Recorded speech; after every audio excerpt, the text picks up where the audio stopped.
अस्सलाम वालेकुम दोस्तों, झोली एसीम हाजिर है फिर नई एक वीडियो के साथ। दोस्तों आज मैं आप लोग के लिए बहुत ही ज़बरदस्त किस्म का एक टोटका लेकर आया हूँ, रेमेडी लेकर आया हूँ। बहुत छोटा सा, करना बहुत आसान है, बहुत यूज़फुल है।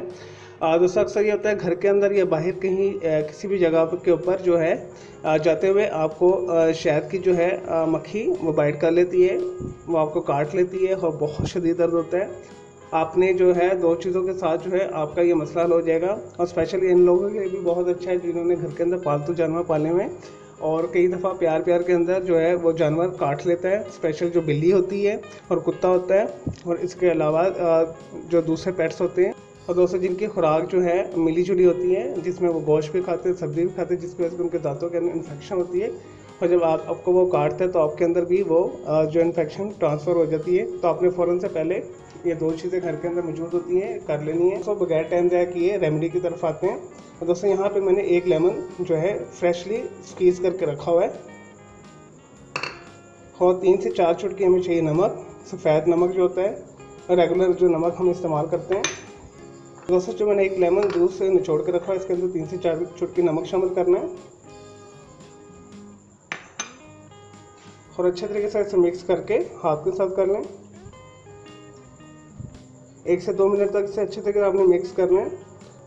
तो दोस्तों इस तरह आपने अच्छी तरह मिक्स करके जो कॉटन होता है रुई के साथ लेके इसे डिप करके वहाँ पे जहाँ पे शहद की मक्खी ने काटा हुआ है या बाइट किया हुआ है किसी जानवर ने, बिल्ली ने या कुत्ते वगैरह ने या मच्छर ने, कई दफ़ा ये होता है कि मच्छर बहुत मोटे होते हैं, वो काट रहे तो एक धदर सा बन जाता है और एक आंवला सा बन जाता है, उधर भी आप लगा सकते हैं तो आपको फ़ौरन आराम आएगा। बिच्छू काट जाए, कोई सांप काट जाए तो उसके लिए भी आप ये कर सकते हैं। ये बहुत ही ज़बरदस्त है, बेहतरीन है और मेरा आजमूदा है।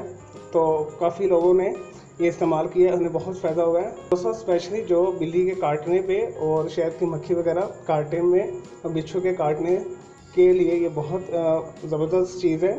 तो आपने ये कॉटन सा डिप करके उस जगह के ऊपर रख लेना है। पॉसिबल हो तो कपड़ा बांध दें, तो अदरवाइज़ सिंपल लगाने से भी हो जाएगा। अगर उंगली पे काटा है तो आपने जस्ट उंगली को इस तरह डिप कर देना वहाँ पे 2 से 3 मिनट तक, और आपने 5 से 6 मिनट तक लगा रहने देना। उसके बाद आप इसे साफ़ कर लें तो आपकी दर्द भी दूर हो जाएगी, आपकी सोजिश ख़त्म हो जाएगी, तो आपको बहुत फ़ायदा होगा। तो आपने ये सिंपल सी जो मेरी रेमेडी आपको बताई है छोटी सी, आपने ज़रूर करनी है, ये बहुत यूज़फुल है। मुझे इजाज़त दो कि अल्लाह हाफ़िज़, टेक केयर।